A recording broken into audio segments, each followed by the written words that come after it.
Hello' everyone, আপোনালোকৰ কেনেকুৱা খবৰ? তো যোৱাকালি ৰাতিপুৱাৰ এইটো নতুন ডিজাইনৰ গ্লাছ কাটিং ভিডিঅ' হয়তো যোৱাকালি আপোনাৰ 30 তাৰিখ গ'ল। তো আজি 24 তাৰিখ ৰাতিপুৱা মই কাৰণে ভিডিঅ'টো আপলোড কৰিম। তো যাৰ বিনিময়ত ভিডিঅ'টো গ্লাছটো নতুন ডিজাইনৰ গ্লাছটো যিমান ডাঙৰ ডাঙৰ খিৰিকীৰ পাল্লা, তো মোৰ অলপ সন্দেহ লাগি আছে। তাৰ কাৰণ ইমান ডাঙৰকৈ দিব নালাগিছিল, কিন্তু ইয়াতে কিহৰ কাৰণে বা দিলে। কিন্তু আপনার একদম পুরা 4.5 ফুটকে পাঁচটা গ্লাসখনে রাখিছে। তো হয়তো কেতিয়াবা কিবা কাৰণত যদি এক পিস গ্লাস ভাঙি যায়, তো কিবা হ'লে মানে টোটেল গ্লাসটো বদলাব লগা হৈ যায়।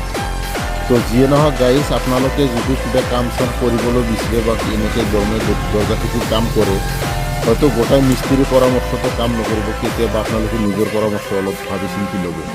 তো যিয়ে নহওক গাইজ, আপোনালোকে আজিৰ ভিডিঅ'টো যিমান পাৰে শ্বেয়াৰ কৰিব আৰু ডিজাইনটো কেনেকুৱা লাগিলে কমেণ্ট কৰি যাব।